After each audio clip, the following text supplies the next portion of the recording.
Have you ever read a book and felt like you could literally see the character standing right in front of you? Or maybe you've tried to describe someone and it just falls flat? Well, the difference between a blurry sketch and a vivid portrait is all in the details. Today, we're going to break down the art of the perfect character description. All right, let's get into it. So, first things first, let's actually see the problem in action. It's one thing to say you're describing a person, but it's a whole other ballgame to actually make them pop into your reader's imagination. And believe me, the difference is night and day. Okay, check this out. Two descriptions. On the left, we have Rolf. We're told he's a boy, normal size, shaggy hair, cool clothes. It's fine, but it's so vague, right? Now look at Jakob on the right. He's a 13-year-old boy. Okay, specific. He's tanned from surfing. His hair isn't just brown, it's curly and sticks out in all directions. We even get his yellow t-shirt with a pink surfboard and a scar on his left forearm. You feel that difference? One is a ghost, the other is a person. Yeah, exactly. It's Jakob, isn't it? You can almost picture him, his energy, maybe the way he talks. Rolf, on the other hand, he's just a collection of boring labels. So here's the big question. How do we make sure we write a Jakob every single time and completely avoid the Rolf trap? Well, the secret isn't just about knowing a bunch of fancy words, though that definitely helps. It all starts with something much simpler, a solid framework, a structure that makes sure you cover all your bases logically and clearly every time. And here it is, a super simple, classic three-part structure. We're going to use the German terms from our source material here because they're just perfect. First, you have the Einleitung, that's your introduction. Then, the Hauptteil, the main part where all the magic happens. And you finish with the Schluss, or the conclusion. Let's break each one down. So that first part, the Einleitung, think of it like the opening shot of a movie. You're just setting the scene, giving those basic, high-level facts. Name, if you have it, their age, gender, maybe a guess at their job or where they're from. It's just a sentence or two to get us oriented before we zoom in for the good stuff. And now we get to that good stuff, the Hauptteil. This is the main event, you know? This is where we really bring the person to life, piece by piece.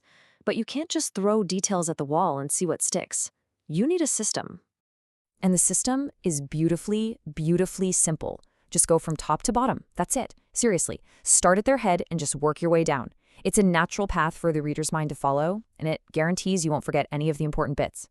So, logically, we start with the head. First, maybe the overall shape of the face. Is it round, long, square? Then you hit the hair. And don't just say brown hair. Is it light brown, dark chocolate? Is it straight as a pin, or wavy, or super curly? Is it long, or maybe cut into a sharp style like this one? Next up, we zero in on the eyes. You know, they say the eyes are the window to the soul, and for a description, they are absolutely crucial. But don't just stop at the color. What's their shape? Are they wide and round, or maybe almond-shaped? And please, don't forget the eyebrows. Are they thick, thin, straight, arched? They frame the face and add so much personality. Okay, let's fill in the rest of the face. What about the nose? Is it straight, turned up, maybe a little crooked? And the mouth? Are the lips full or thin?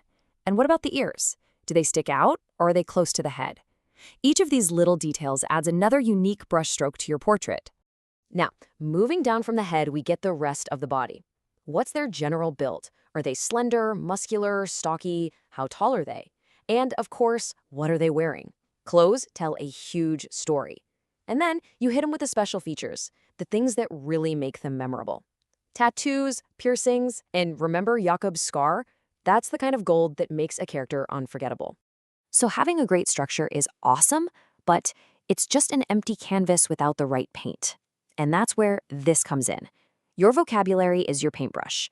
The structure is the outline, but the words you choose are the colors that bring it all to life. And just look at the power of using precise adjectives.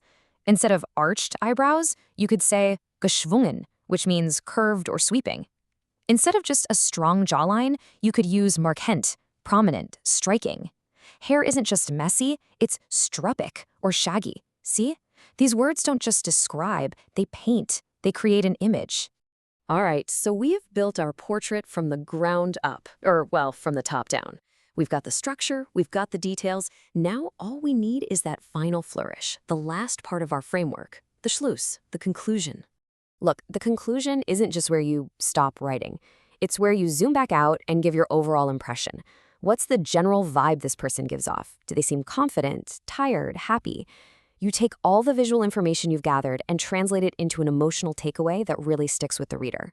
So when you put it all together, a great character description, a Personenbeschreibung, it's not just some boring school assignment. It's really an art form.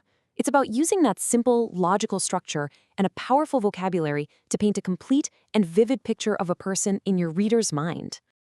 You've got the framework now. You have the technique, you've got the tools, you have literally everything you need to turn a vague idea into a character that feels real.